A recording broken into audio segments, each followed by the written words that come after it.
We've just come from a Pleasure Way rally in Baker City, Oregon. Today I'm going to share 5 reasons why you may want to attend a rally.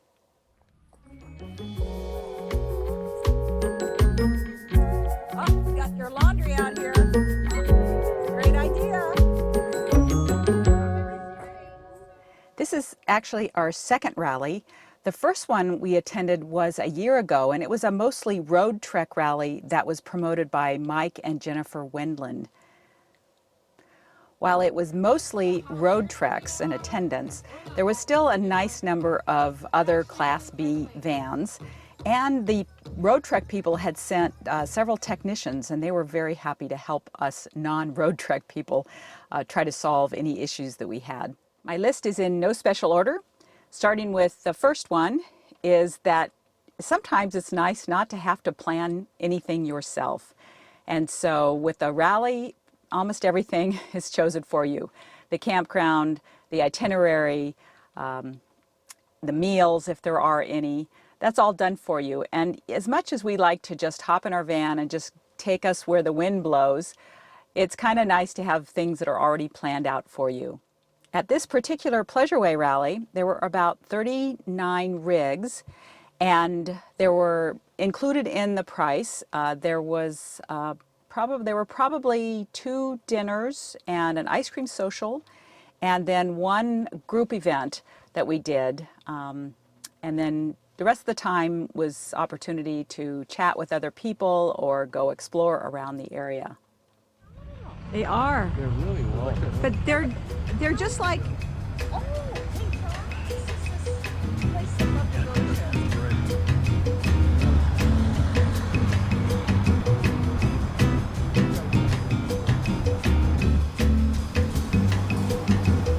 Sell beer and bikes. Is that right? Huge. That is funny. I've never seen anything like I've this. never seen that combination. Where are you guys from? Portland, Oregon. I want to know the name. I want to know where where's your mosquito? I want to know where you got your dress. Yes,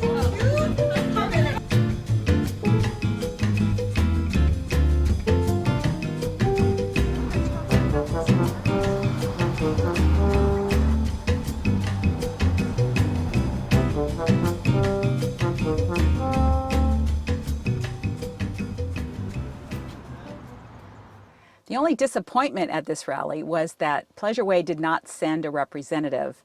Apparently, they only have one person that does these things, and he had gone to an event down in Florida.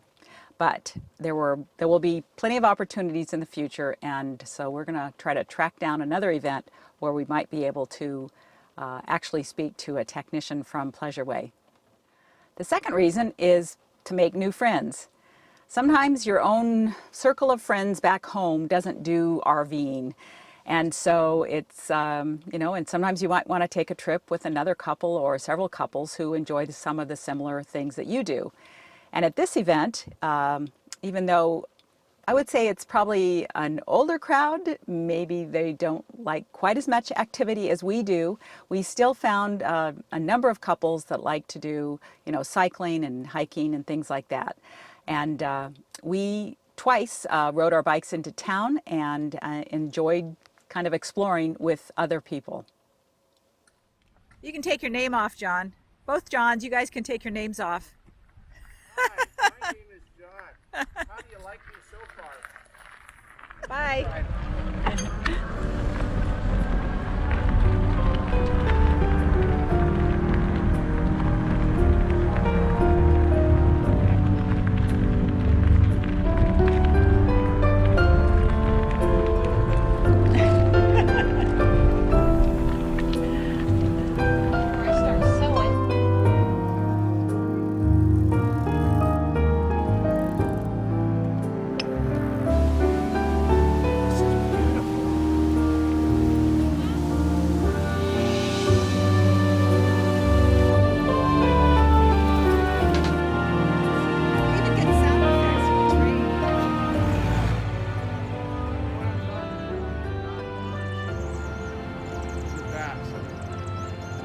Tornado of bats. Oh my God.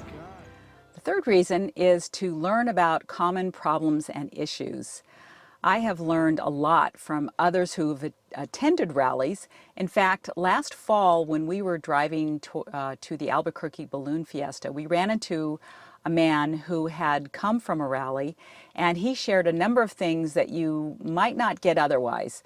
Some of the things that were shared at by the technicians who knew of common problems and what to look for and how to get it resolved. And I'm very thankful to this person that we kind of just ran into at a campground because he's the one that shared with us the problem with the spider controller, which I've talked about before, and how to very easily and quickly get it resolved. So at a rally, you're going to find a huge range of rigs in lots of different years, but a lot of people who share kind of a similar age to your rig will have had problems or have resolved them and can help you in solving those problems. Number 4, and probably the one I like the best, is to get tips and tricks from other RVers in how they live in their vehicle. Everybody does things a little bit differently, and it's really nice to see kind of their spin on using equipment or things that they have purchased that have helped them along the way. And on this trip, I got 3 tours with other RVers, and as I started to edit this, I realized that I had way too much material for one video. So I'm going to put all 3 of those tours into one video that I'll upload next week and kind of share those things with you then. The last reason is to see new places. John and I drove through Baker City last year, and we really literally drove through it. We didn't stop to check things out, see the town, explore it. But this time we got to do that by bicycle because our campground was relatively close. And we did that twice with other couples.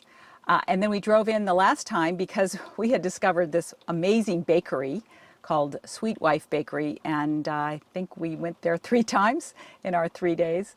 So that was really fun to be able to do that and to learn more about Baker City and its history. This is John. Hi. This is Jennifer. And we are at the what is it called? Sweet Wife. Thank you. Sweet Wife's Bakery. Awesome place. And you guys got, This is called the cardamom knot, okay. and it was highly recommended by a local person. Okay. And then what's As the well other? as the sticky bun. Yes. And And I love because sticky buns. actually everything looked delicious in there, so we split. I'd love to go back for more. What a pig. Yeah, I wasn't negotiating. I didn't get everything I wanted. Look at this. What is that? That looks delicious. Apple, maple, bacon scone, Oh my gosh. And then what's lemon this? ginger, Yeah. And then, black coffee, Oh, molasses yeah. cookies. Yeah, you insisted on having one of well, those. yeah, molasses cookies. And I got Don't these put that rap on me. strawberry rhubarb stuffed scone. And a coffee. Yeah. Hi, I'm Jenny Moe. I am the owner of Sweet Wife Baking here in downtown Baker City. We're a little from scratch bakery. We do all kinds of different things. Kind Yeah, of I think whatever. we got all of them. Yeah, it's whatever kind of gets But our you know goat what there I for a really bit. like is that your scones are not too sweet. Yes. I really Yes. appreciate that. And that's the one that we filled with Yes, rhubarb, yes. right? Oh, yeah, yeah. So which is a good. really nice. Yeah. But it has a flaky element rather than Yes. a dense, chewy. That's what we go for. I'd just say good eats. Flakiness. Yeah. Well, and everything we do is from scratch, so which I feel like makes a really big difference. And you said you just bought the place across the Yeah. On your YouTube channel. So we just bought the old dive bar on Main Street. It's called Stockman's, or was called Stockman's. We're going to be moving into there. That is an 1896 building, the Lindell building, which is 1, 2, 3 bays, and each bay is its separate little building. So downstairs has always been a bar from one or a gentleman's club. Taverns. Yes. Well, back in the day, ladies were not to be seen on the east side of Main Street Oh. because all the Is that where all the prostitution are? Lighters and so yeah, all the upstairs had little brothels in the back or gaming rooms, stuff like that. Gosh. So Interesting. yeah, it is really interesting, and they were all on this side, and all the west side had all the businesses upstairs, like the lawyers and the accountants and stuff like that. So, That was amazing. And then finally, the last day, we did the Sumpter Valley Railroad ride, which we probably would not have done had it not been for this rally. I'm going to end this video with our ride on the Sumpter Valley Railroad, on all volunteer railroad, by the way, and our walk around the town. It was a very short stay, but it was really fun, and we enjoyed touring the dredge. So you burn used oil in here. Yep, use motor oil. And So- how many gallons per mile do you get? That's a good question. In our tender back here, we have 1,500 gallons of oil back there, and we'll use probably about a third of it. So yeah, you're looking about 800 gallons in a weekend, roughly. Okay, so how many miles long is this train ride? So this is a 6-mile trip up, 6-mile trip back. So 12-mile round trip, and then we're looking about. I mean, we use a lot more water than we ever do fuel. We use about 1,000, maybe more gallons of water per round trip. Wow. So it's a lot. It's pretty impressive. It's pretty fun. It is. And how old is this train? Next year it'll turn 100. And how old are you? I don't know if I'm supposed to reveal that. No, I'm just kidding. 18. Wow, really? Mm-hmm.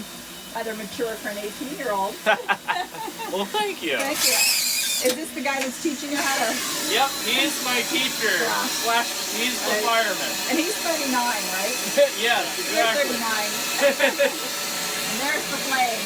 So Yeah, he's, that's what we call a spot fire. It's just a holding fire to keep the pressure at a constant level. Oh, okay. just All right. little. Just a little fire. When we're going, it's red hot, white hot in there. The story behind the rebuilding of the Sumpter Valley Railway that runs between McEwen and the historic mining town of Sumpter is really quite fascinating. If you'd like to learn more about it, you can go to their website at sumptervalleyrailroad.org. A hardy group of volunteers began in 1971 to try to reassemble this railroad that originally ran from Baker City to Prairie City. They've had to find cars and engines from all over the country. In fact, 2 of the engines have come from, well, one from Yukon and another one from Skagway. They had to rebuild 7 miles of rail and railroad bed because it had been disassembled. One of the cars even had to be put back together because it had been cut in half to serve as a chicken coop and a hay shed. Gold was discovered in Sumpter in 1862. There were 3 dredges that worked there at one time between 1912 and 1954. Between them, they traveled over 8 miles and extracted $10 to $12 million worth of gold. So you're wanting to get down to the sand, so a lot more of that can wash off. And you just keep putting it under the water and pulling away, and it takes those rocks off. A little more. Then I just start, once I get down to mostly sand, then I just start washing the tip of the ends off, just to kind of try and get rid of some of that. Because you don't want the sand too thick because it takes forever to get to the gold.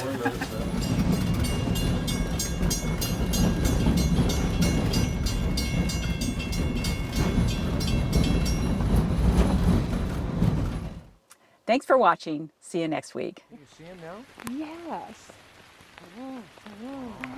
How did you happen to notice him? I saw him fly in. Oh my gosh. Now my camera's